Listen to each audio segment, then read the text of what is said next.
Mesdames et messieurs, bonjour et merci de votre fidélité à ce programme que nous vous présentons pour ma part chaque lundi et vendredi. Le discours du chef de l'État sur la nation, sur l'état de la nation congolaise qui a été prononcé le lundi passé suscite toujours des réactions.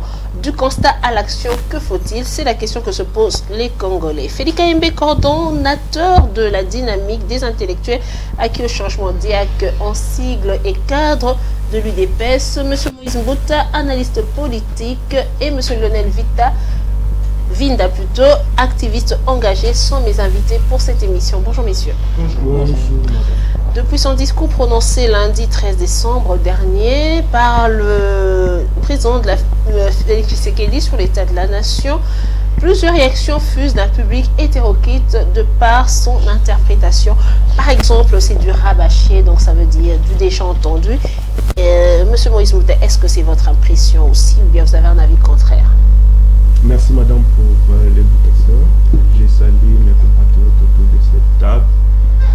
Je salue également nos compatriotes qui nous suivent actuellement et en les diffusant avec une.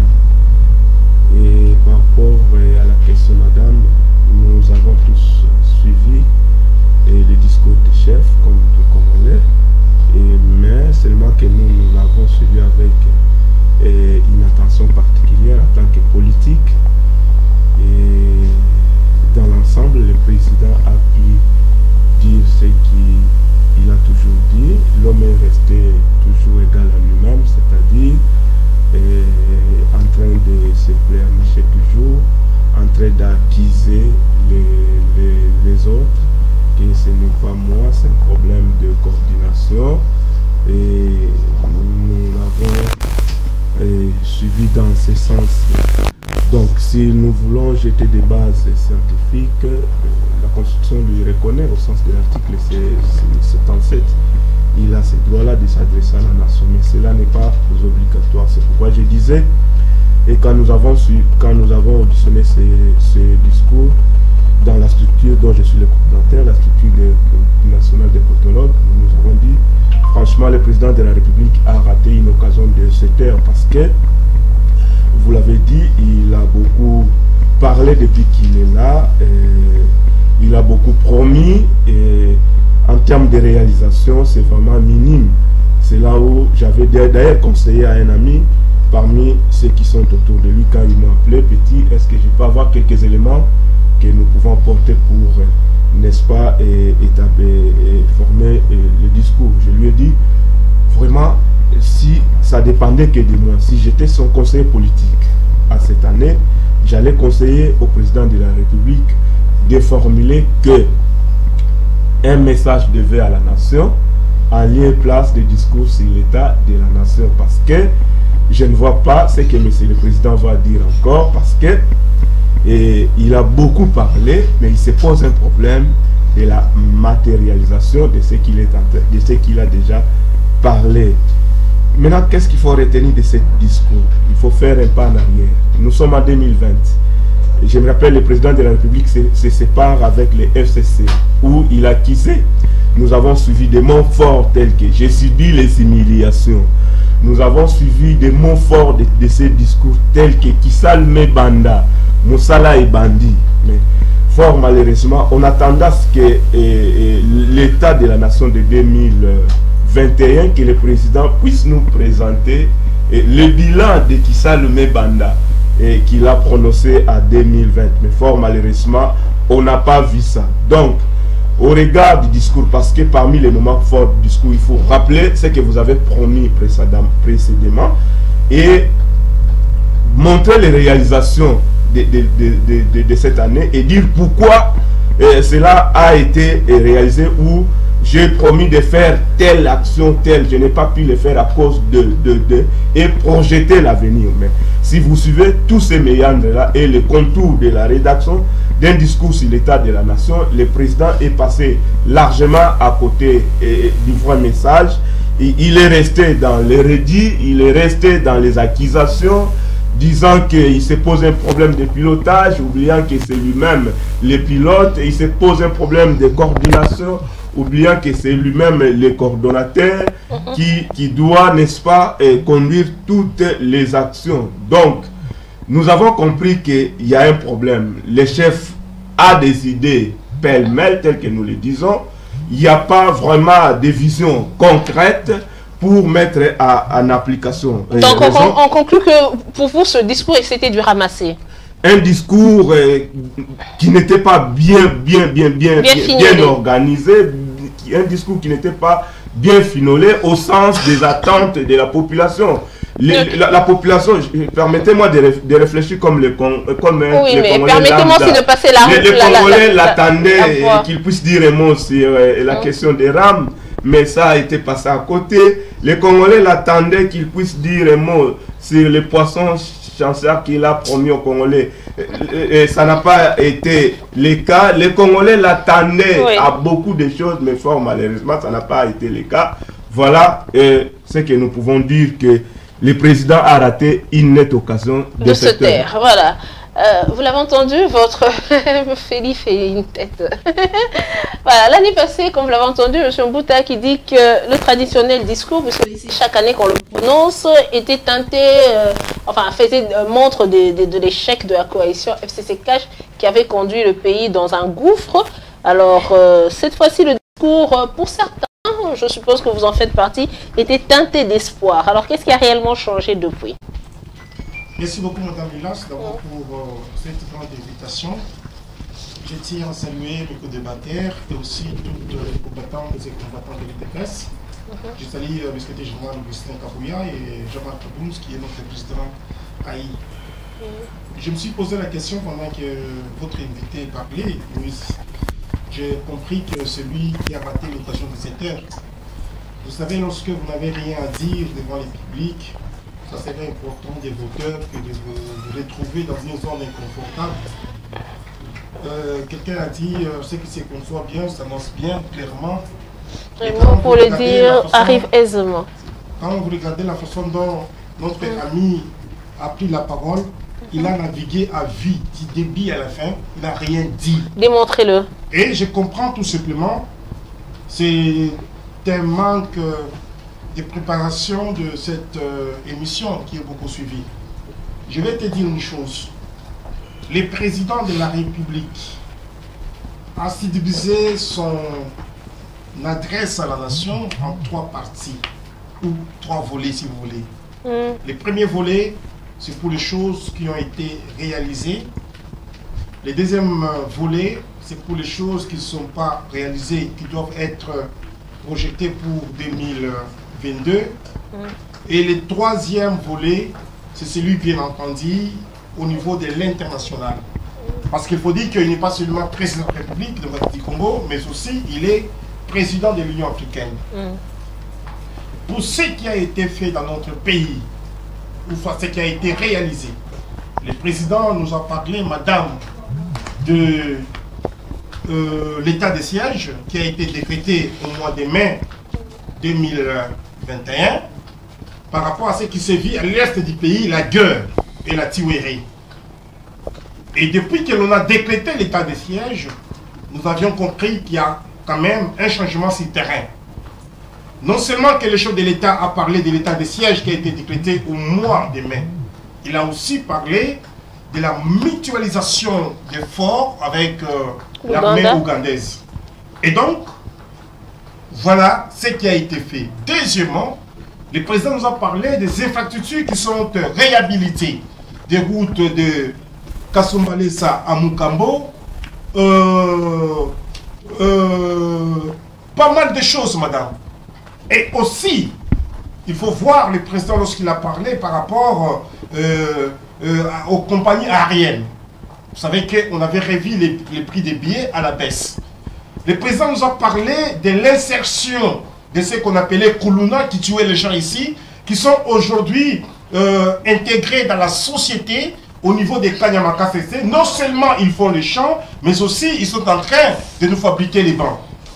Le président nous a parlé de certains projets d'eau et d'électricité. Bien que là, il a eu à reprocher pour dire qu'il y a eu beaucoup de projets, mais qui n'ont pas connu le suivi. Le président nous a parlé de ce qu'il a fait à l'intérieur du pays, à l'extérieur du pays. G20 et la COP 26, qui nous a rapporté au moins 4 milliards de dollars. Et donc, le président nous a parlé de ce que ce pays était dans l'isolement diplomatique. Et aujourd'hui, où nous parlons, le pays est rentré dans les concerts des nations. Il y a même beaucoup de pays qui demandent à ce qu'ils puissent être accrédités dans notre pays. Et donc, il y a tellement beaucoup de choses. Il parle de Sirgelé. Je crois que le monsieur n'est pas informé. Je suis un peu sidéré par rapport à ça. Où soit-il?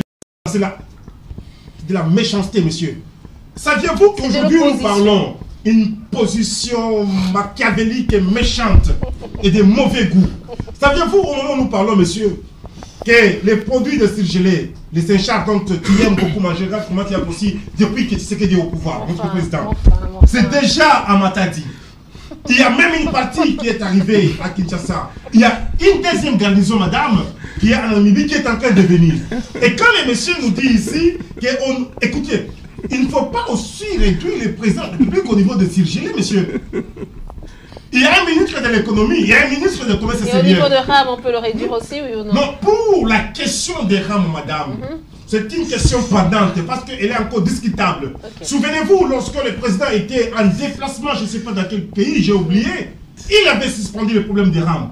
Mais aujourd'hui, ça fait encore surface. Je pense que c'est une question qui est en discussion. On doit trouver solution. Je dis encore, madame, la honte et les mensonges cousus de fil rouge de ces messieurs. Regarde-moi tout droit dans les yeux. C'est un menti. Comme sa cravate. Il dit, plus que sa cravate même, il dit, pince sans rire, un conseiller du chef de l'État m'avait appelé si je pouvais lui donner les éléments. Je n'ai pas parlé d'un conseiller du chef de l'État.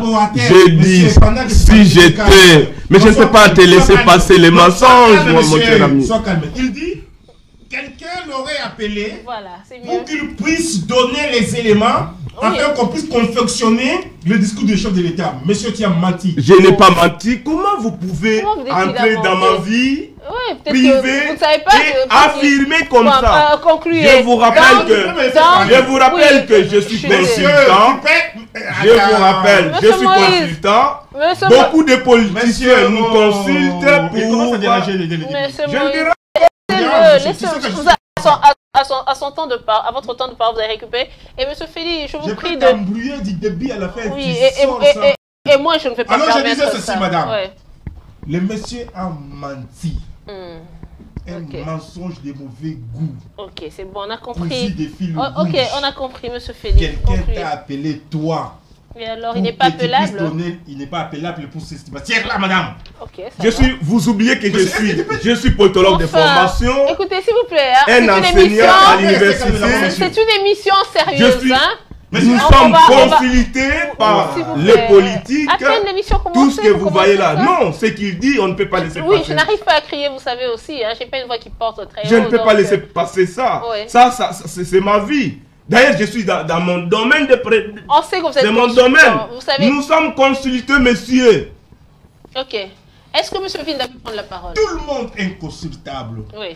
Même par rapport au domaine, vous êtes économiste et vous savez que vous avez aujourd'hui l'attitude de l'UDPS. Vous avez l'attitude de l'UDPS. Tu sais que les marabouts sont aussi consultés. Non, le fait pour lui de ne pas reconnaître ma formation. Retirez ça, s'il vous plaît. Bon, je dis ceci. Il est consultable. Est-ce que tu sais que les marabouts sont aussi consultés? Pour le tu discours. sais que les Koulouna sont aussi consultés. Ne me parlez pas de la consultance ici, monsieur. Surtout lorsque tu m'as debout. C'est pas sans rire que quelqu'un t'a vous retirez et puis vous vous accusez. Bon, tu n'as aucun élément. Tu n'as aucun élément à donner pour le discours du chef de l'État. Tu es conscient, monsieur Félix. Vous me connaissez mieux. Tu es conscient.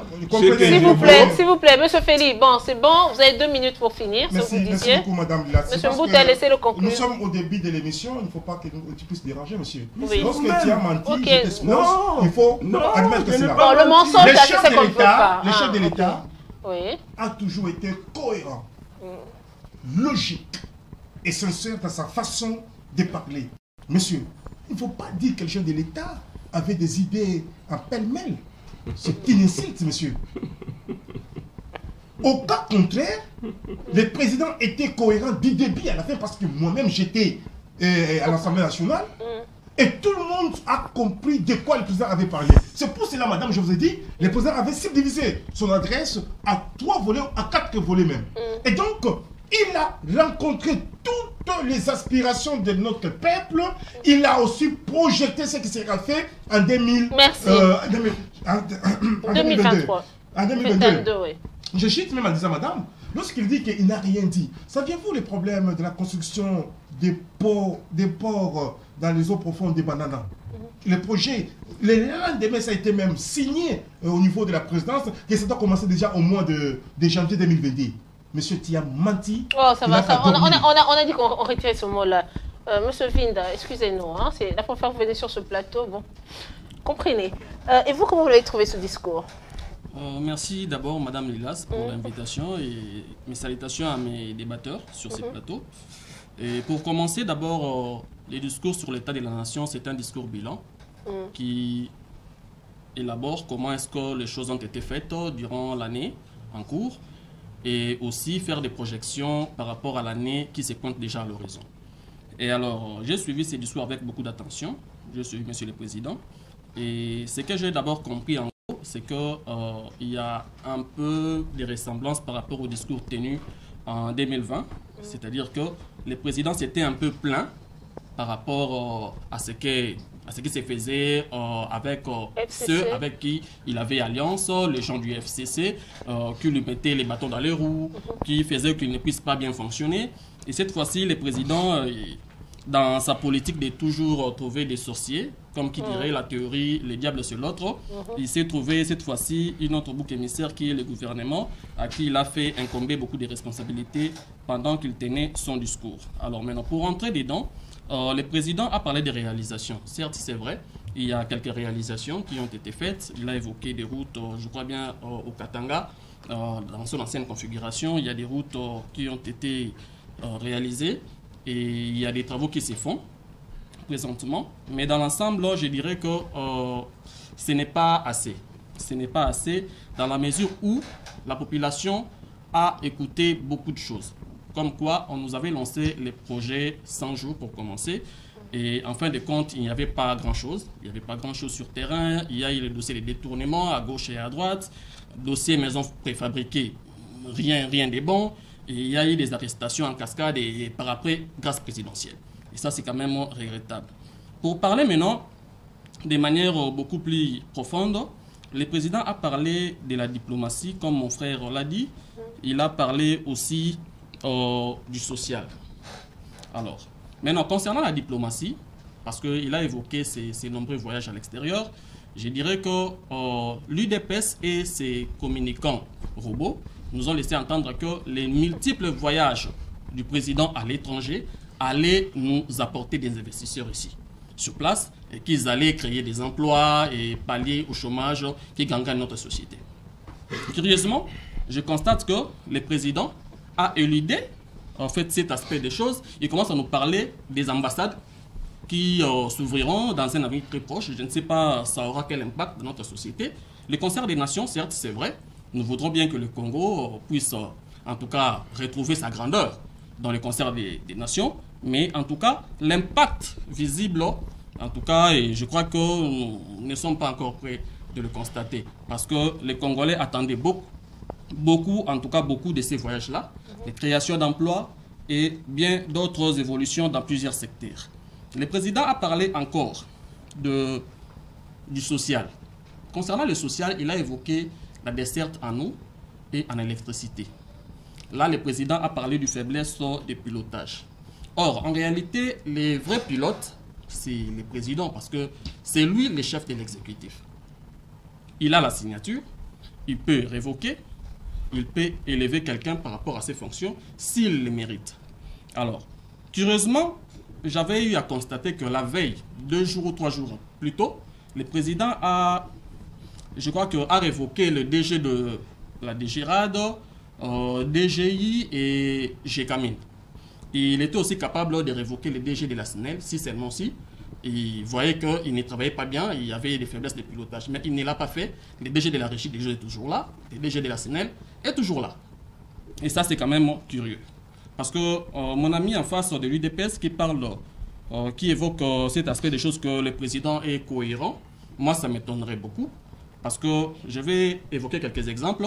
Par exemple, concernant le dossier 100 jours, lors du procès, on a vu une grande publicité. La RTNC a diffusé le procès et M. Camir a été condamné en première instance et aussi en seconde instance. Monsieur le Président, plus tard, il évoquera que M. Camir c'est quelqu'un de sérieux. Or, si vous remontez un peu le temps encore, vous verrez que tous ces gens-là, les juges présidents, l'avocat M. Kalouba, ont été élevés. Aujourd'hui, il est président de la Cour constitutionnelle. Certes, c'est un avocat pertinent. Mais monsieur, on parle du discours du chef de l'État devant les deux chambres féminines à Congrès. Toi, tu nous amènes dans les dossiers de 100 jours, tu nous amènes les problèmes dans Kalouba, qui est vraiment incohérent. Reviens dans les discours. Je l'aide. Non, ça c'est mon rôle. C'est à moi de dire il y a incohérence ou pas et c'est au public de juger. Ça c'est mon rôle. J'ai évoqué la cohérence du président. C'est une parenthèse que j'ai ouverte seulement. S'il vous plaît. Que je vais rapidement refermer aussi. Parce qu'il dit que le président est cohérent. Il a élevé ces gens-là. M. Kalouba se retrouve aujourd'hui président de la Cour constitutionnelle. Et le même président qui a élevé ces gens-là, qui critiquera plus tard la justice, comme quoi la justice ne fait pas bien son travail.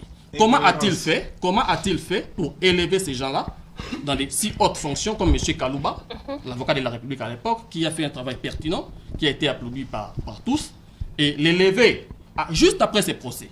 C'était quoi la réalité?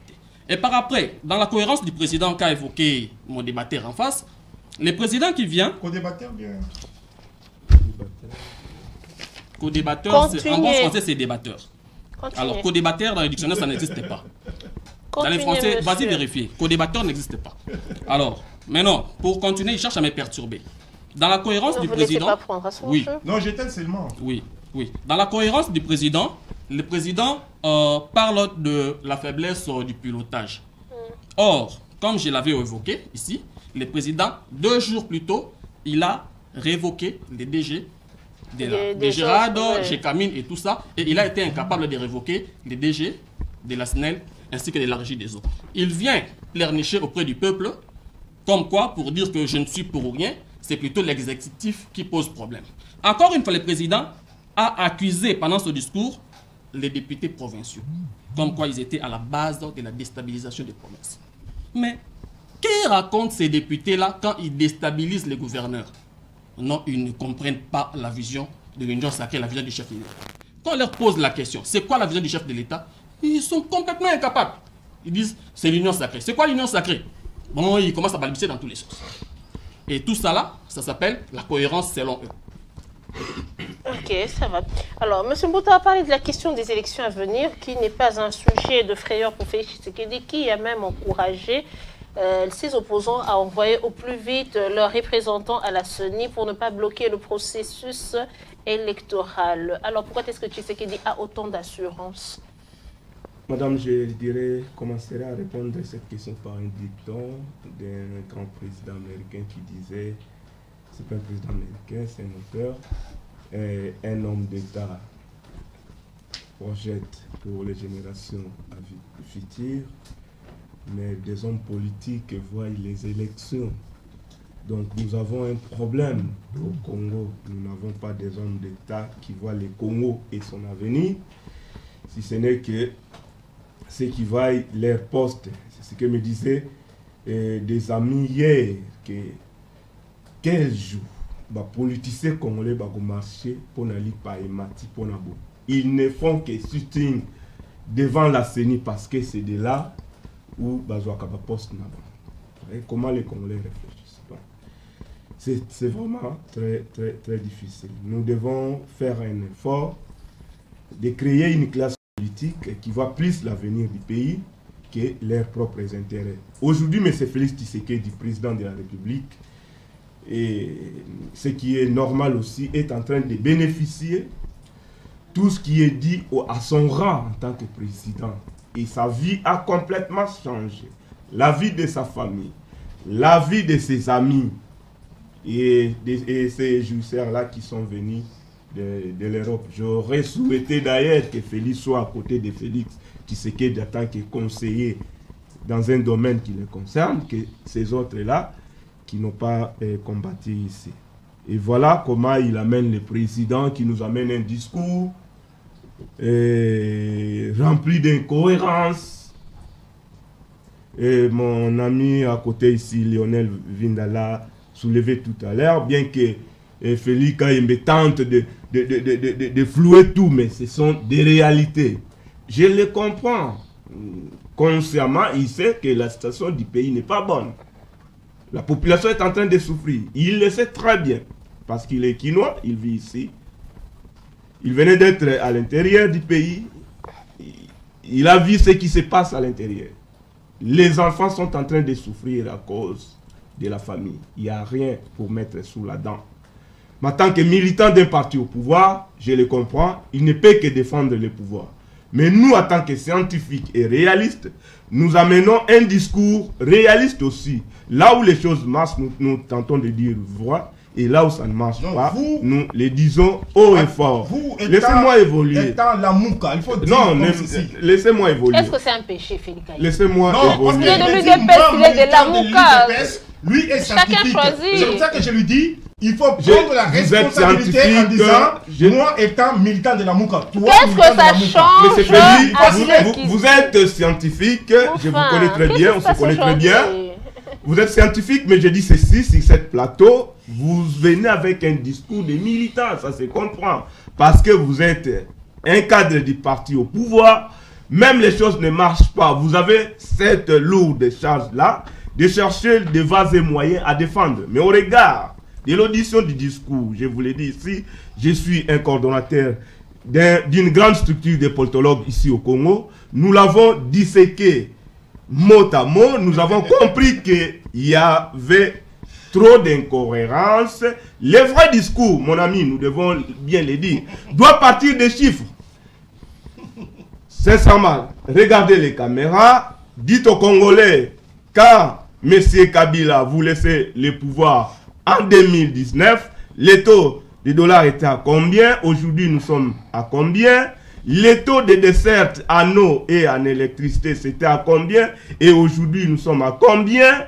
La gratuité de l'enseignement dont vous chantez matin, midi, soir dans les télés, si vous pouvez parler aux Congolais qui nous suivent à ce moment, les taux que vous avez ramenés et à combien, vous ne le direz pas, parce que lui-même, Félix Tshisekedi, n'a pas pu le dire dans son discours. Alors, un vrai discours doit partir sur base des chiffres aussi. En 2019, j'ai créé autant d'emplois, il y avait autant de chômeurs, j'ai réduit autant de chômeurs, et en 2022, je compte faire ceci, ce qui n'a pas été le cas. Donc c'est là où nous disons que mais Félix Tshisekedi a raté une bonne occasion de se taire parce qu'il a beaucoup promis sans réaliser. Un chef de l'État, on ne dit pas qu'il a raté l'occasion de se taire. Si vous bon, je retire les mots pour des raisons d'élégance.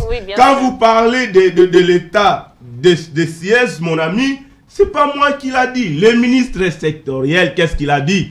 C'est une affaire qui n'a pas été planifiée, moi encore, budgétisée. Comment allez-vous attendre au bon résultat d'une telle action? Le cas de la mutualisation des opérations on va en venir, il y aura une question là-dessus. Le président, nous avons suivi des incohérences. Il dit, je vais veiller à la limitation des nombres. Donc, si je comprends bien, j'analyse cette phrase, cela veut dire que jusque-là, les nombres des Ougandais, des militaires ougandais sur le sol congolais n'est pas encore connu.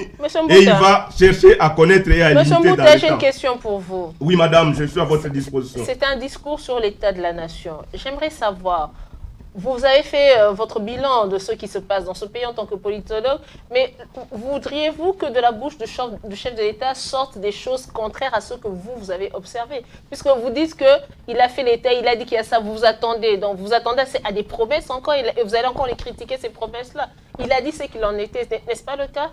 Madame Félix Tshisekedi, je l'ai compris, d'ailleurs, je suis en train de rédiger un livre. Sur lui? Sur lui et sur sa gestion. Oui. Et ça passera ici. C'est un fin stratège. Il sait jongler les esprits des Congolais, allais-je dire. Il a amené un discours et que nous qualifions en politique discours de crise. Il sait comment jongler les esprits des Congolais. il faut aller avec tel discours de crise, mais il n'a pas pu signifier de quelle crise il était question ici, mais nous le savons bien. Et vous avez dit c'est l'exécutif cette fois-ci, vous avez dit selon vous, il a dit que c'était l'exécutif qui était en cause. Et il est venu avec ça juste pour chercher comment chercher encore que les Congolais puissent, n'est-ce pas, les mettre encore dans les cœurs. Mais en réalité, il est déjà sorti. Il n'est plus là. Ok, et il se dit, je dois accepter. C'est comme qui dirait, je suis devant un ami qui est plus fort que moi. Je dis, mon ami, tu sais, j'avais pris ton argent, mais parce que, et directement, votre ami en face aura pitié de vous. C'est la stratégie utilisée par M. Félix Tshisekedi. En principe, si le peuple congolais était un peuple trop exigeant, comme lui-même l'avait dit l'autre fois, on allait déjà, n'est-ce pas, je ne fais pas appel pour ne pas donner l'accès à M. de me dire qu'il fait appel à ceci. Les Congolais allaient directement demander à M. Félix Tshisekedi de démissionner parce que son mandat est déjà classé dans les cas des mandats échoués, j'allais dire. Ça fait penser à ma fille. Chaque fois qu'elle entend des choses, elle dit « Wana N ». Félix Kayembe, vous entendez vos détracteurs qui disent que apparemment Félix Tshisekedi ne fait rien. Non, s'il vous plaît, hein, soyez élégants. Ils disent que Félix Tshisekedi... Prouvez le contraire. S'il vous plaît, monsieur Mbouta, Félix Tshisekedi ne fait rien. Alors, c'est Félix... Il a une certaine assurance, hein, je ne sais pas. On l'appelle même le chouchou des Congolais, je ne sais pas. C'est le fait qu'il juge son bilan bon, ou bien c'est le fait que, comme le disent les détracteurs, c'est d'être sûr d'avoir placé un bureau de la CENI qui lui sera fiable en 2023. C'est faux et archi-faux d'abord. Je pense que ce n'est pas le président de la République qui a placé les bureaux de la CENI, mais plutôt ce sont les confessions religieuses, parce que cette question est d'attribution, ou soit c'est de la responsabilité, si vous voulez, pour les confessions religieuses, ce qui a été traité.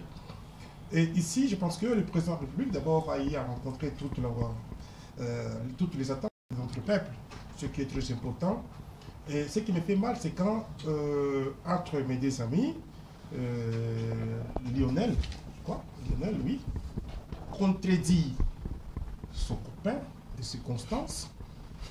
Et des fois, il les rejoint. Donc, et de là, se contredisent, puis ils marchent ensemble. C'est un activiste. Non, ils sont ensemble, mais lui a quand même un sens de rationalité un peu, mais quand la haine les hante, il sort de ses griffes. Écoutez, ici, madame, lorsque le président de la République nous parle de la gratuité de l'école de base, l'article 43 qui a consacré la gratuité de l'école de base, saviez-vous qu'il y a eu 4 millions, je vais dire, d'élèves qui sont partis sur les bancs de l'école? Source? Oui, c'était la source. La source? Madame, laissez-moi poser les questions. Allez au ministère de l'enseignement primaire et secondaire. On va vous dire, nous avions récupéré 4 millions d'élèves. Monsieur Mbouta, vous allez vérifier. L'UNICEF aussi. Faux. Vous allez vérifier. Vous le savez bien, je suis du secteur. Ah, okay. Ce qu'il dit là, c'est faux et archi faux. Ok, ça va. Monsieur Félix, continuez. Bon, écoutez, ce monsieur m'avait dit la fois passée qu'il était assistant à l'IPEN. Voilà. Aujourd'hui, il n'est plus assistant à l'IPEN, il devient enseignant, je ne sais pas, au ministère de Tony Mohamed. Mais un assistant, c'est un enseignant. Mais c'est qu'est-ce que vous confondez? Monsieur... Ça, ce sont des petits mots, allais-je dire. S'il vous plaît. Assistant, je suis un enseignant. Il a ses sources. Continuez, monsieur Félix. Je suis un enseignant. Continuez, monsieur Félix, s'il vous plaît. On doit avancer. Je pense que je suis venu s'il vous plaît, madame, je suis venu faire une émission intelligente et mon temps est précieux. Je ne suis pas venu passer le temps inutilement. Si tu viens faire du théâtre, fais bien le théâtre. Et moi, je ne suis pas dans ce théâtre. Je suis en train de te taire par rapport tu sais bien que je suis champion en ça. je peux t'embrouiller Tisson de cette émission. On a envie d'avoir une bonne émission. Hein, et oui, tenez compte, il est venu déranger. Tenez compte aussi de débattre avec son ami que lui, il commence à déranger à tout moment. Tenez compte du public qui vous regarde et de l'image que vous donnez. C'est une image, l'image dans la vie, c'est quelque chose de plus qu'important. Si tu viens faire du TV, moi je ne suis pas venu faire du TV ici. Bon, vos sources, il les conteste, c'est bon. Madame, je dis d'abord, oui. l'INSF a donné cette affirmation. Tony Mwaba lui-même a donné cette affirmation. D'ailleurs, pour votre information, la rentrée actuelle, on devait avoir encore des millions d'élèves. C'est qui va faire 6 millions. C'est qui doit faire 6 millions. Il ne faut pas dire des histoires ici, monsieur. Ok, ne vous énervez pas non plus, monsieur Félix. Et le président de la République était cohérent dans son discours. Parce qu'il a touché au moins tous les secteurs et toutes les provinces. Lorsque l'on vous dit ici, question de province, des assemblées provinciales, il est tout à fait normal que nous puissions aussi décrier cela. Parce que le président en avait parlé dans une des interviews qui lui a été accordée.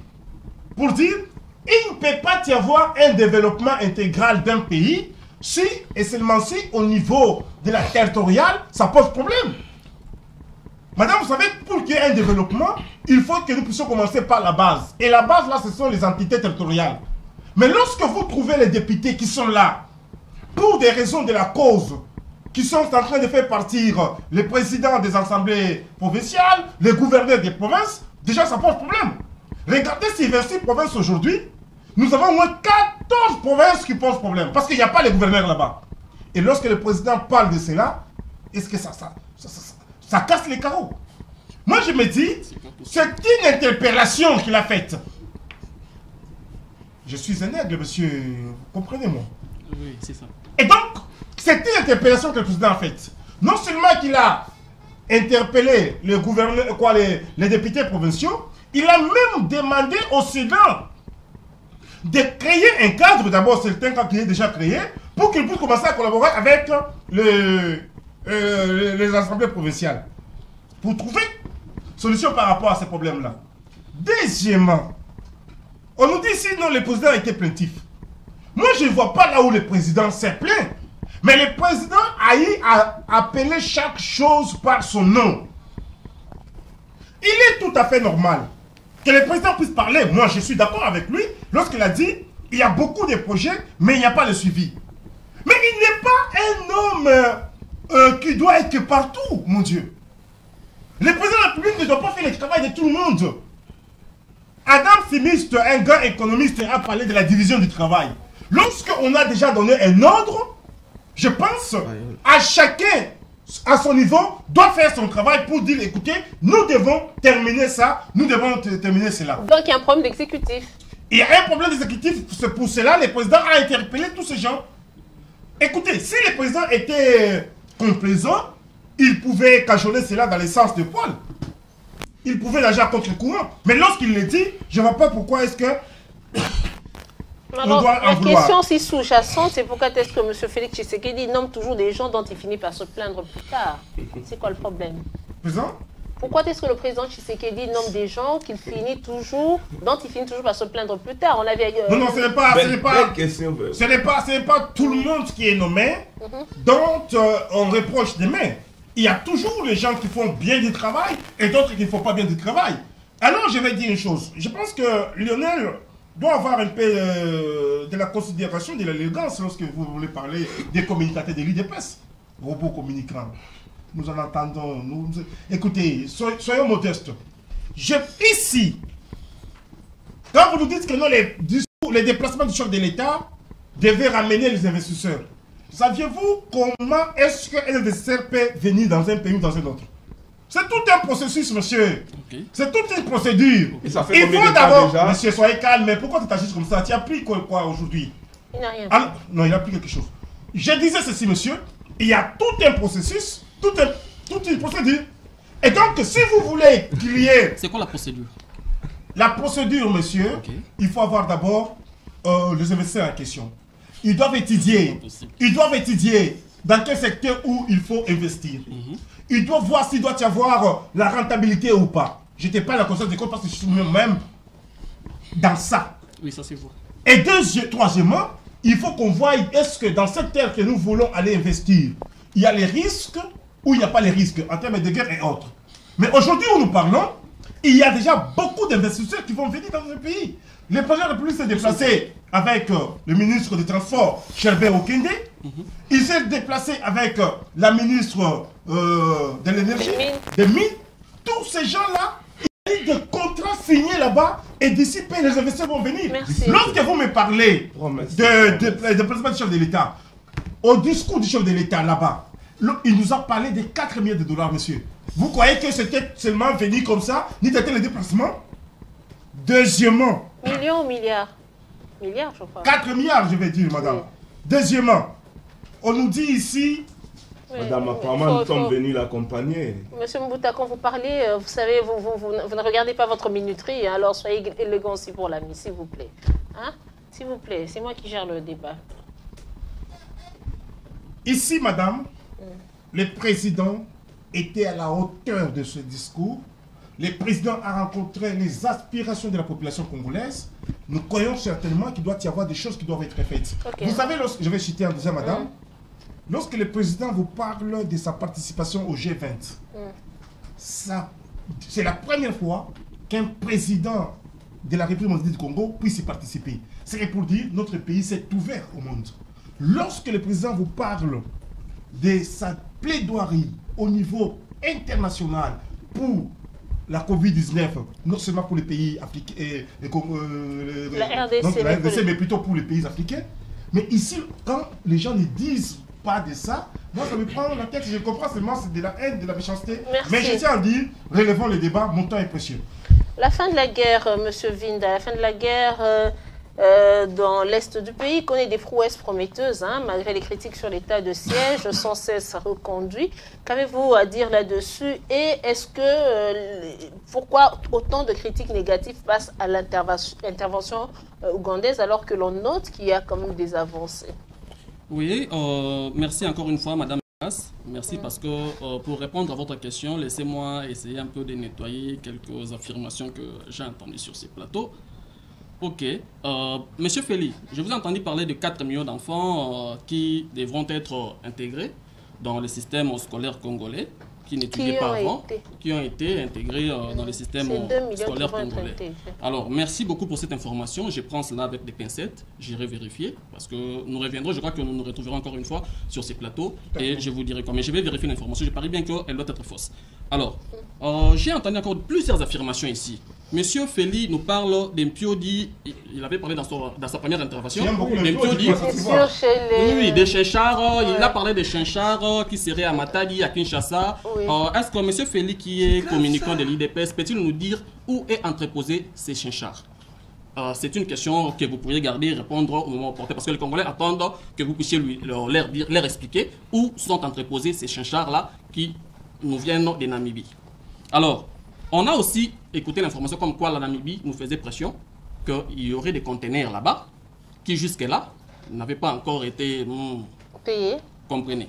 Donc, il y a beaucoup de problèmes. Félix Kayembe, s'il vous plaît. Félix Kayembe, vous n'avez pas la parole, Félix Kayembe. Non, les mensonges. Non, oui, mais vous gardez ça pour vous. Il vous a écouté religieusement. Après, il a voulu nettoyer. Faites de même. Il nettoie mal. Ah oui, mais laissez-le détailler sa manière. Oui, vous voyez, la vérité met mal à l'aise. Oui. Vous voyez, c'est comme si la sèche sur laquelle est assis M. Feli a poussé des épines. Okay. Parce que je le vois trop agité. Nettoyez vite, parce que la question de l'Est, il faut qu'on en parle. Je vais revenir sur cette question. Ils ont pris beaucoup de temps. Alors, M. Feli m'a contredit quand j'ai dit que le président a été plaintif. Je vais encore m'expliquer pour que M. Feli me comprenne mieux. Quand vous êtes chef, votre rôle n'est pas celui de venir accuser vos collaborateurs. Un chef, son rôle, c'est de prendre les décisions, de sanctionner s'il le faut. C'est ça le rôle d'un chef. Quand le chef vient, la veille, il révoque les DG. J'ai évoqué les cas ici, les DG de la DG Rado, GECAMINE et DGI. Mais il a été incapable de révoquer des DG de la Régie des eaux et de la SNEL. Pourquoi? Alors que, quelques jours plus tôt, à Kisangani, ils ont passé 4 mois dans le noir. Madame, la distinguée première dame, a été à Kisangani avec le DG de la SNEL, conspué complètement par le public présent sur cette manifestation. conspiré. Les rapports a été transmis au président de la République. Aucune décision. Et curieusement, il revient. Le courant est revenu à Kisangani. Voilà, le courant a été rétabli par après. Et curieusement, il revient lors de son discours sur l'état de la nation pour nous dire quoi. Voilà, il y a une faiblesse de pilotage. C'est quand même curieux. C'est quand même curieux. C'est ça, c'est plaindre. Il aurait dû les révoquer. C'est la moindre des choses à faire. Parce qu'il a la signature, il en a la capacité. Et à ça, dans la société, et tout le monde.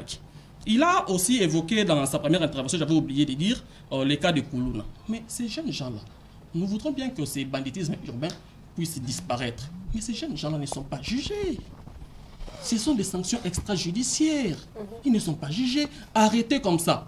Sur base des simples informations, avec les moyens des bords avec lesquels la police travaille, on s'informe, on s'informe, et puis on vous récupère comme ça, on vous avoue à Kanyama-Kasese. C'est correct ça? Sous l'état des droits? C'est quand même curieux. Non, ça veut dire qu'après Kanyama-Kasese, ils vont être blanchis. Certainement, d'ailleurs on en a l'habitude, hein, et par ici, on voit les détourneurs libérés sous grâce présidentielle, liberté conditionnelle, machin. On est habitué à voir cela sous l'état des droits confus de nos amis de l'UDPS. Alors, maintenant, pour parler maintenant de l'état des sièges, le ministre de la Défense a été devant la présentation du peuple. On lui a posé des questions sur l'état des sièges. Qu'avait-il dit? Sans préparation, pas de budget, rien du tout. C'était une improvisation totale. Ce n'est pas moi qui l'ai dit. C'est monsieur le ministre de la Défense qui l'a dit. Si haut. Et il a été rapidement essayé d'être contredit par monsieur Kabound. Certainement dépassé par les événements, lui aussi. Pris de honte, il a cherché à contredire monsieur le ministre de la Défense, qui, normalement, devrait être mieux informé sur la question. Il a évoqué cela. Or, le président nous dit autre chose, que j'avais réuni toutes les conditions pour que l'armée soit, en tout cas, en position de force. Contradiction. Contradiction. Comment voulez-vous, quand les prémices sont fausses, que la suite soit bonne? Alors, quand le président vous dit qu'il y a un problème de pilotage, vous ne le croyez pas pourquoi? Puisque lui, il dit que les conditions étaient réunies, le ministre là-bas le démentit. Donc, il y a un sérieux problème. C'est-à-dire quoi? Et pourquoi vous voulez prendre cette faute et mettre sur le président de la République? Le président est le garant de la nation et il assure le bon fonctionnement des institutions. Donc, il devait révoquer tout le monde, quoi. C'était à lui de mettre les hommes qu'il faut à la place qu'il faut. Il aurait dû le faire en amont, ça ne se fait pas en aval. Et quand il dit je ferai un effort, ce n'est pas une question d'effort pour limiter la présence des forces ougandaises. Ce n'est pas une question voilà, la présence, parlez-en. Pourquoi ça s'est défini en amont. Pourquoi regardez l'amateurisme. L'amateurisme est de nos amis de l'UDPS. Il vient, toute honte but, il vient, monsieur le président, il vient, il nous dit, non voilà, je ferai un effort. Ce n'est pas une question d'effort, monsieur Félix, si vous nous suivez. Apprenez à bien diriger l'État. Ça ne se gère pas avec les émotions, des discours démagogiques. Non, ça s'est défini en amont, entre États. C'est une armée étrangère qui vient sur les territoires congolais. Hein? C'est une armée étrangère. Tout devrait être défini. La logistique, en fait, l'armée en question sera commandée par qui? Les commandements. Tout devrait être défini. Qui va financer? D'ailleurs, vous avez l'information, je parie bien. Madame Jeannette Kabila a demandé à l'Assemblée nationale que l'on puisse inviter le ministre de la Défense, je parie bien, pour qu'il puisse expliquer d'où vient le financement de ces opérations-là. Parce que l'Ouganda lui-même est en difficulté, est incapable de payer la dette chinoise. Aujourd'hui, l'aéroport ougandais est sous le contrôle chinois. Pourquoi? Parce que l'Ouganda est incapable de payer la dette chinoise. Si vous ne le savez pas. Ça m'étonnerait que ce soit l'Ouganda qui finance cette guerre. Or, nous autres, ici en RDC, nous traversons un marasme économique qui ne dit pas son nom. Qui ne dit pas son nom. Ça m'étonnerait. On ne gère pas l'État comme ça, monsieur Félix. Vous venez à vous affirmer des choses. C'est pas normal. Les gens vous suivent. Les gens vous suivent et je crois que vous avez intérêt à protéger aussi votre image. Quand vous venez affirmer des choses comme ça avec autant de légèreté, autant de facilité, ça m'étonne beaucoup et ça, je les regrette. Alors, pour parler... Oui. Pour parler, par exemple, des questions de... Il y a aussi la police rwandaise. Je ne sais pas si vous avez aussi envie de nous poser la question. Moi, je m'inquiète. Entre nous, la RDC et l'Ouganda et le Rwanda, il n'y a jamais eu de convivialité. Ça, vous le savez. Parce que l'armée rwandaise, l'armée ougandaise, se sont bâtis à Kisangani, non? Ils ont tué nos frères. Nous nous sommes rendus à la Cour de justice internationale. La RDC a gagné. Et il a été convenu que l'Ouganda puisse nous payer 10 milliards de dollars. L'Ouganda, jusqu'à ce jour, ne nous a jamais payé. Et curieusement, on fait appel cette fois-ci à l'armée ougandaise et par après à la police rwandaise. Ces deux nations ne s'attendent pas. Récemment ici, M. Félix Tshisekedi. Donc vous et craignez qu'il y ait encore... Mais oui, qu'il y ait encore confrontation. Qu'il y ait encore confrontation. Parce que ces deux nations ne les attendent pas. L'autre fois, c'était l'armée ougandaise, l'armée rwandaise qui s'était battue à Kisangani. Et encore, cette fois-ci, on fait appel à la police rwandaise et aussi à l'armée ougandaise. Le jour où il y aura encore confrontation, qui en assumera la responsabilité? Soyez quand même responsable, monsieur. Merci. Monsieur Moïse Mouta, la lutte contre la corruption. On va en parler, puisque le chef d'État en a parlé dans son discours. La lutte contre la corruption connaît des avancées louables, d'après Félix Tshisekedi, et ce grâce à l'inspection générale des finances. Alors, vous faites le même constat aussi? Depuis l'avènement de M. Félix à la tête du pays, nous avons vu M. Alinguet revêtir de sa robe en tant qu'inspecteur de ce côté-là. Il est en train de faire le travail, mais il y a des langues qui se lient pour dire qu'il ne le fait pas comme il faut, parce que nous voyons plus que la balle va dans le même sens. Vous, si M. Mouta, pas les langues qui disent vous. C'est ce que je suis en train de dire. Donc je suis d'avis avec ces langues, parce que nous les vivons. Que rien n'est fait. Et donc la balle va dans le même sens. Et nous attendons aussi les résultats de ce travail. On peut attraper aujourd'hui, caméra à détourner, on les met de l'autre côté. Gilles Alinguet fait ces enquêtes chez Etienne Longondo, on dit qu'il aurait détourné. D'ailleurs, je ne dirais pas comme au conditionnel, parce que Etienne Longondo était jusqu'à Makala. Mais l'argent là, que Gilles Alinguet met à la place publique, que tel monsieur a détourné, et quand on l'arrête, on ne sent pas, on ne voit plus cet argent-là. C'est là où les gens se disent, et même moi-même... Êtes-vous renseigné pour savoir si cet argent n'est pas réellement entré dans le compte du Trésor public? Personnellement, non. Vous êtes politologue, ça veut dire que vous faites vos investigations avant de pouvoir affirmer certaines choses. En principe, madame, à moins que vous ayez une information contraire par rapport à moi. Mais sinon, ce qui est vrai, les choses vont dans le sens que rien n'est récupéré pour, n'est-ce pas, mettre dans les trésors publics. Mais pour faire un pas en arrière par rapport au discours, parce que M. Félix vient affirmer haut et fort ici que le discours, le président était cohérent. On ne va pas revenir là-dessus. Enfin, on parle toujours du discours, ça veut dire ce qu'il a dit, vous l'avez décrié déjà. Oui, nous sommes toujours avançons là sur vraiment la question des détourneurs qui sont mis en prison, mais aussitôt relaxés, cas de Willy Bakonga, Etienne Longondo, Vital Kamerhe et...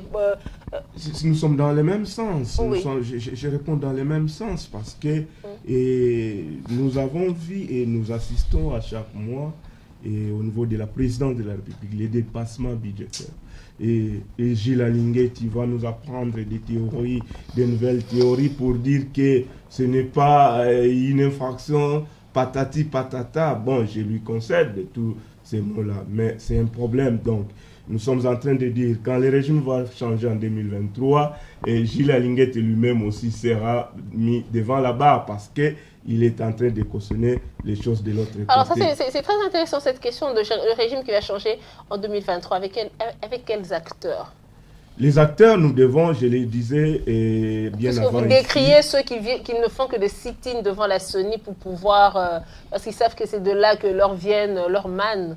Enfin, c'est une façon de vous paraphraser. Si vous observez bien, vous êtes journaliste, et les jeunes Congolais dans l'ensemble sont en train de prendre de plus en plus conscience, même dans les médias, vous voyez plus que ce sont des jeunes qui s'engagent, et qui ne veulent plus être des marche-pieds de ces vieux-là, sauf une portion qui reste toujours là, qui font les dialogues la télé. Mais la majorité des jeunes Congolais ont compris que nous devons changer les choses telles que nous les voyons ailleurs en Afrique et partout dans le monde. Donc, ce que Gilles Alinguet fait, quelque part, ça peut aider. Je n'ai pas dit ça, madame, ne me faites pas dire ce que moi je n'ai pas dit.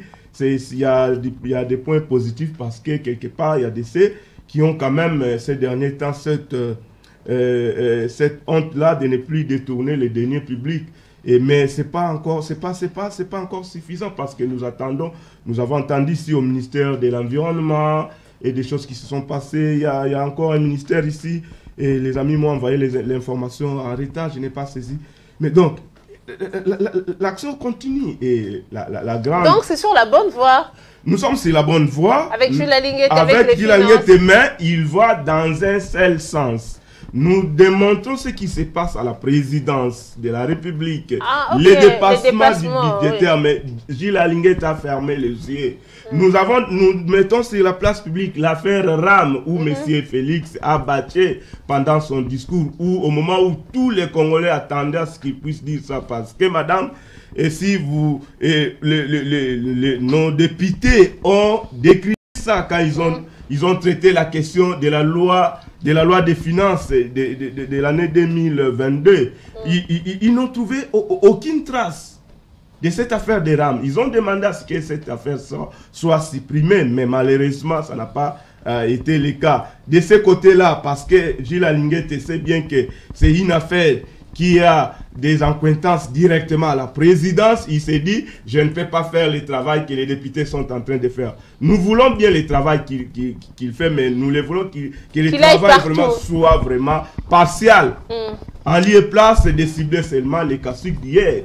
Ok, merci. Félix Kayembe. Voilà. La justice congolaise de... C'est entreposé où? Nous sommes à Matadi. À Matadi, c'est vague. C'est entreposé où, monsieur? Mais explique aux Congolais. Et il a affirmé à la première intervention qu'il y a une partie qui est déjà à Kinshasa. Monsieur, pendant que vous parlez, l'émission est enregistrée. Vous avez dit qu'il y a une partie qui est déjà à Kinshasa. Ça serait la dernière fois de débattre avec toi, monsieur. Non, Moïse, moi c'est un grand ami à vous. Mais je te l'ai dit, sérieux. Non, sincèrement, monsieur Moïse, s'il vous plaît. Vous savez, lorsque vous coupez une personne la parole comme ça, vous lui faites perdre le fil des idées.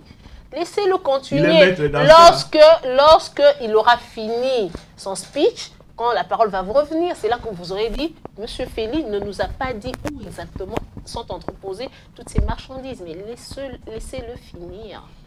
Vous allez me faire parler à français. Tu vendre mal ton image, monsieur. Oui. Alors, vous non plus ne vendez pas mal la vôtre. Je disais ceci, moi je vends toujours... Oui, vendez la... Oui. Aujourd'hui, nous parlons de monsieur Lionel, le ministre de l'économie et Anabibi. Oui, ça on l'a compris. Quelles sont les choses cibles? La deuxième garnison arrive ici. La première garnison est déjà à Matadi. Et troisièmement, tu as été incohérent et j'ai eu pitié de toi. Ok. Même ceux qui te suivent à la maison, monsieur Félix, pitié de toi. son incohérence là, c'est quoi? A le pouvoir de révoquer. Et dans ton argumentaire, tu dis, le président de la République avait révoqué, je ne sais pas, celui de la DG. D'abord, c'est une fausse information. Le président de la République n'avait pas révoqué, mais plutôt, il y a eu des suspensions par les ministres de tutelle. Premièrement. Deuxièmement, si le président de la République a le pouvoir de nommer, il a les mêmes pouvoirs de révoquer ou de déchoir. Et donc, tu as entretenu une confusion notoire, disant pourquoi est-ce que le président n'a pas révoqué le DG de la SNEL et les services des eaux. C'est du bashing. Troisièmement, il ne faut pas que nous puissions, ça je m'adresse à ton invité ici, parler de 2023, comment est-ce qu'on doit perdre les élections. Si avec vous deux là, vous êtes avec les foyous, la dernière fois, on est en train de les aider, la dernière fois que vous aviez tenu la réunion, ça date des camps. Aujourd'hui, vous êtes dépourvus de la substance de l'opposition parce que les gens qui voulaient vous prêter main forte ne sont plus avec vous. Je cite Senko ou soit l'Église catholique. Regardez comment est-ce que vous êtes incapables de mobiliser même 5000 personnes. Les sittings que vous faites là, c'est de la marche de la santé. Et le monsieur dit ici, pince sans rire, non, les dépassements budgétaires. C'est-il que le budget, monsieur, a un caractère visitable ou revisitable? on peut revoir les budgets à la hausse tout comme à la baisse. Et qui vous dit lorsqu'il y a des passements budgétaires, c'est une gestion. Monsieur Félix, il n'est pas ton ami, monsieur. Et donc, ici, vous devez savoir une chose, et vous devez noter cela. Le président de la République... Il n'y a rien à noter là. Le président de la République... Petit. Le président de la République est celui qui a fait tout ce qu'il fallait faire, madame, pour que nous puissions être ce que nous sommes aujourd'hui. Sans autant... Ah, je vois ce que nous sommes aujourd'hui. J'allais dire quelque chose qui allait pleurer. Je vais dire une chose. Aujourd'hui où nous parlons, à l'est du pays, je m'incline devant la mémoire de nos compatriotes 10. Oui, tenons compte du temps et parlons de la justice. Hein. La question ça a été posée sur la justice. Je vais y revenir.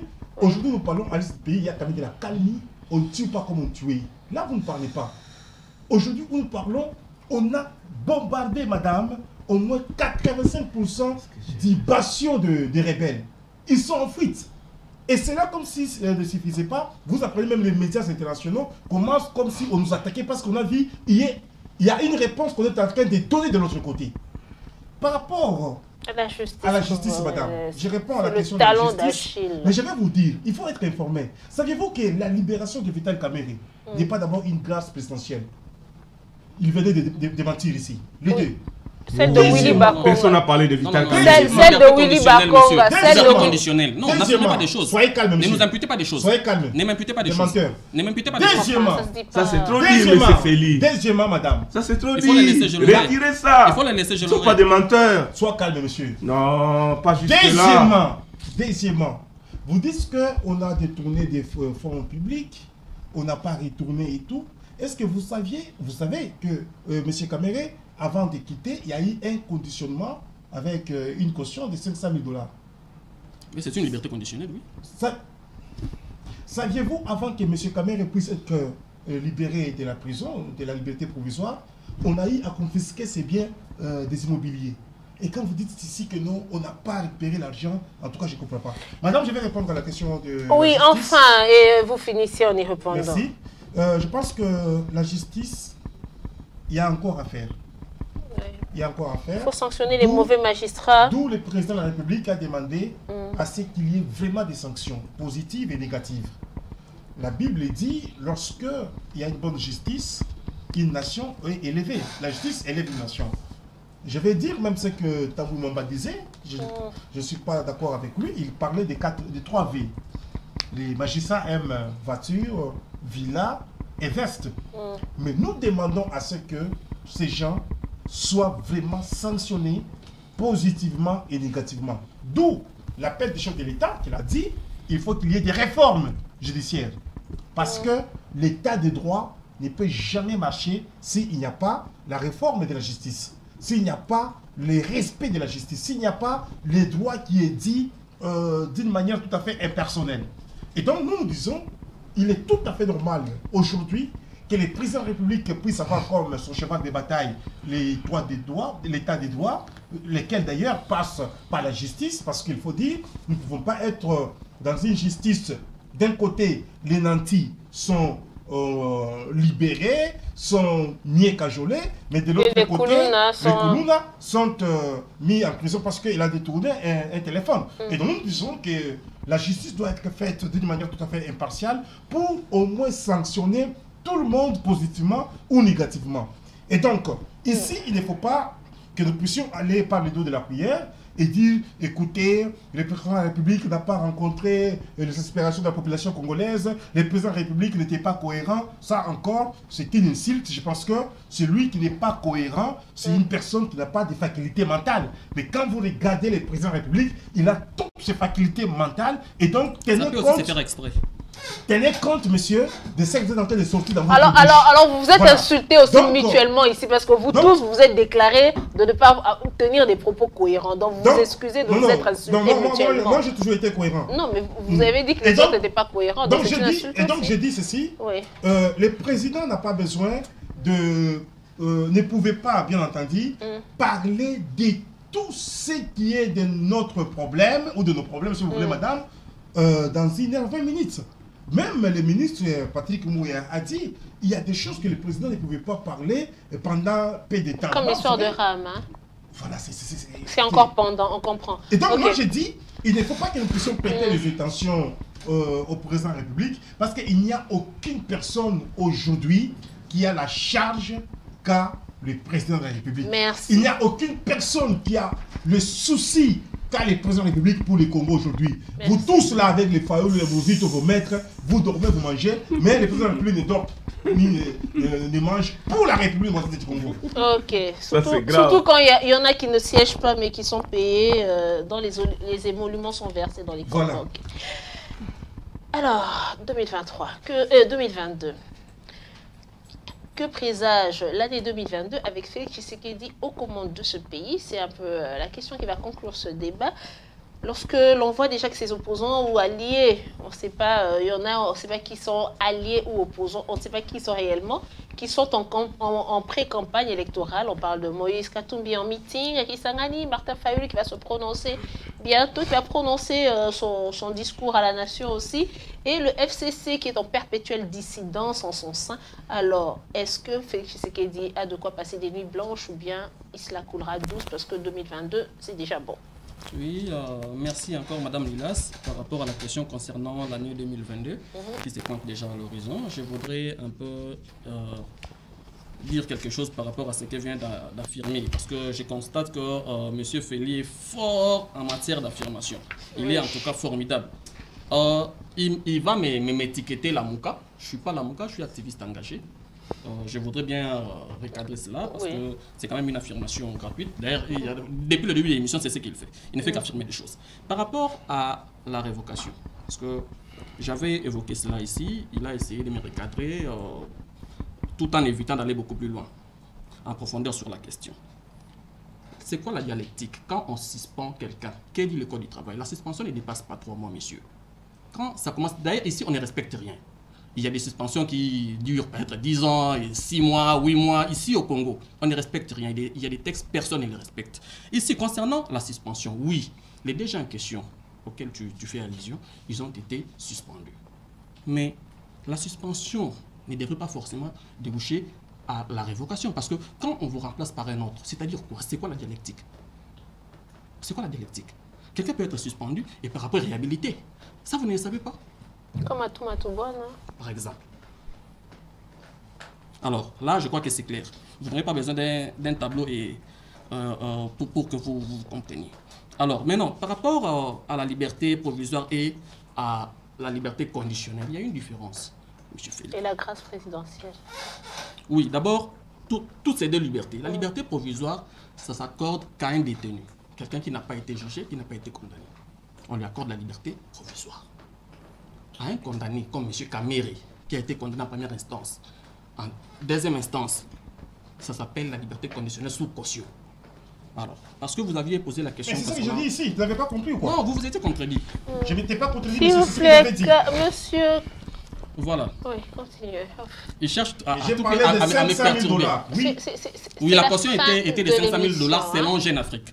En fait, oui, parce que selon Jeune Afrique, parce que même les cadres de l'INC évitent d'affirmer sur cette question, et moi je ne viendrai pas sur ces plateaux pour affirmer des choses. Je suis un responsable, je parle de ce dont je maîtrise. Pour des questions que je n'ai pas de preuves, je ne pouvais pas m'attarder là-dessus et commencer à affirmer des choses comme le fait mon débatteur, M. Félix. Alors, pour avancer maintenant, vous nous avez posé la question par rapport à la justice. La justice, parlons-en. La justice que condamne M. Félix, qui ne fait pas du bon boulot, mais nous avons quand même vu la justice mettre la main sur M. Eteni Longondo, mettre la main accusé M. Eteni Longondo, M. Willy Bakonga, M. de Sokoko, OVD, qui ont été arrêtés par la justice. Cette justice-là, qui accuse des faiblesses, a quand même essayé de faire quelque chose. Mais ces gens ont été libérés comment? Si pas par la grâce présidentielle. Le président n'a jamais été responsable de rien. Mais c'est lui qui signe surtout. La liberté présidentielle, grâce présidentielle, c'est lui qui l'a accordé. Aux détourneurs, des faits aussi graves que les détournements, des gens qui ont détourné les deniers publics, il leur a accordé la liberté, la grâce présidentielle. Ça, c'est quand même grave. Et en fin de compte, M. Kamir, nous avons des informations, je ne viendrai pas affirmer des choses ici sur ces plateaux, que le conseiller en matière de sécurité, M. Beya, a été voir en prison M. Kamere à plus de 3 reprises avant sa libération. Ils ont échangé sur quoi? Ce sera à vous, les communicants de l'IDPS, les communicants robots, de nous expliquer là-dessus. Alors, maintenant, par rapport à l'année 2022, je dirais que c'est tout à fait légitime à tout homme politique d'avoir des ambitions et de se préparer à l'élection. Mais moi, je m'inquiète beaucoup. Quand je vois les paysages actuels, je vois que nous nous dirigeons tout droit vers un dialogue, c'est devenu inévitable. Pourquoi je vais me mettre à l'évidence? C'est que quand vous regardez, les députés sont maintenant en vacances parlementaires. Et alors que la question de la loi électorale n'a pas été abordée, même pas une proposition. Donc c'est-à-dire que nous tendons vers un fait accompli. Nous nous retrouverons face à un retard que personne ne pourrait contredire. Et là, en ces moments-là, ce sera droit. Ça sera la faute à qui alors, ce retard-là? Sophie Tshisekedi appelle les gens à quoi? À envoyer leurs représentants parce que les élections auront bel et bien lieu en 2023. Par rapport au temps nous imparti, je crois qu'il sera un peu compliqué, même si Kadima était un magicien. Moi je crois aux capacités de M. Kadima. C'est un expert électoral avéré et chevronné. J'avais dit sur d'autres plateaux qu'il serait préférable que nous puissions avancer, que d'autres partis de l'opposition puissent envoyer leurs délégués afin que nous puissions faire avancer la machine. Mais la loi électorale, qui devra subir des modifications, des réformes, sera proposée quand? Même pas une simple proposition. Les députés sont en vacances pour Babakozo en mars. Et ce sera encore un grand retard qui sera consommé. L'enrôlement prendra combien de temps? Nous sommes un pays continent. Donc le glissement est donc c'est-à-dire, le dialogue est inévitable, le glissement est là. Il y a des faits, moi je parle des faits, je ne vais pas sur le plateau pour faire des affirmations. Rencontrez-moi par rapport aux faits. Là, nous constatons que c'est les dialogues qui se pointent. Et la libération de Kamere en dit long. Vous verrez, dans les choses à venir, vous verrez que Kamere n'a pas été libéré pour rien. Comme l'avait dit M. le Président, pour qui j'ai beaucoup de respect, que Kamere a encore beaucoup à faire dans ces pays. C'est ça la réalité, c'est tout un symbole. Alors, M. Mbouta, quelle est votre lecture de l'année 2022 et surtout cette opposition dont vous tacle Félix Kayembe pour dire que vous êtes de Lamouka? Si réellement vous en êtes, dites-nous vos préparations. Bref, l'année 2022, qu'est-ce que ça présage? Merci, je voudrais préciser d'abord ici et demander à M. Félix, partout on va se retrouver dans le plateau de télé pour débattre, si l'occasion sera. Je ne suis pas de la Mouka, je ne suis ni membre d'aucun parti de cette plateforme. J'ai fait mes recherches en tant qu'enseignant et je passe à la télé pour analyser. Donc je fais tout ce que j'ai fait là, je l'ai fait avec mes moyens de bord. Je ne viens pas ici, n'est-ce pas, défendre une couleur politique. Non, si vous vous rappelez, ici, quand Martin Fayulu avait distillé des propos maladroits aux policiers, j'étais le premier à les condamner ici. Or, si j'étais membre de cette plateforme, j'allais chercher des vases et moyens pour les couvrir. Ce n'était pas le cas. Donc, je ne suis pas de la Mouka. C'est entendu. Donc ça, il faut le comprendre. Okay. Et je vais finir avec la question, mais par rapport au discours, parce que je pense que c'est la dernière parole. Il y a un problème, et il nous faut vraiment un leadership fort au Congo, avec des visions claires pour nous amener des politiques publiques à impact visible. Ce qui est vrai, le Congo a des sérieux problèmes. Ce qui ne va pas avec la gestion de M. Félix, c'est le fait de toucher à tout. Or, il devrait se fixer des objectifs, toucher secteur par secteur, et cela allait être visible et acceptable aux yeux des Congolais. Prenons le cas du secteur des transports. Aujourd'hui, la population quinoise est en train de souffrir pour se déplacer. Quand le régime de Kabila partait, ils avaient laissé des grilles tarifaires, des lipen à Zandou, il faut payer autant. Mais ce n'est pas le cas aujourd'hui, il y a un désordre total. le même trajet, à 7h vous payez montant X, à 12h montant Y, à 17h montant Z. Est-ce que n'est-ce que ça pour mettre de l'ordre? Ça demande quoi? Aller chercher les investisseurs ailleurs pour mettre de l'ordre dans le secteur des transports? Je ne pense pas. Nous avons vu l'arrivée de Moussé Kabila ici. Si vous vous rappelez, nous étions ici tous. Il y avait un système de 4 par banc. Et derrière les chauffeurs, on créait encore d'autres bancs où les parents devraient s'échanger les jambes avec parfois des filles. La catastrophe est là, dans la période douana. Mais Moussé a mis de l'ordre. Fini cette histoire. Au lieu de 5 par banc, c'est 4. Enlevez les bancs ici. Les taxis bis au lieu de 4D, mettez autant. Ne fût-ce que ça. Des petites choses que M. Félix aurait fait, qui n'a pas pu les faire, c'est pourquoi nous en sommes là. Nous décrions. C'était là. Et pourquoi ne pas organiser? Ils ont lancé l'opération 03 à Kinshasa. Oui. Bravo. De chez nous là, à la Cité Verte, j'ai vu quand même, ils ont arrangé. Oui, maintenant, il n'y a plus d'embouteillage, nous passons calmement. Mais, Kende na banzela moussous. Et comme Balak, les marchés Zandous, quand j'ai dit que les idées du discours étaient pêle-mêle, c'est par rapport à ça. Il faut avoir une vision claire et des projets à impact visible. Ce qu'ils font là, Panzi Zando, Matiti Boti Lelo, les mamans qui vendaient là-bas, Bazangi Misala Lelo. Ce sont des petites choses.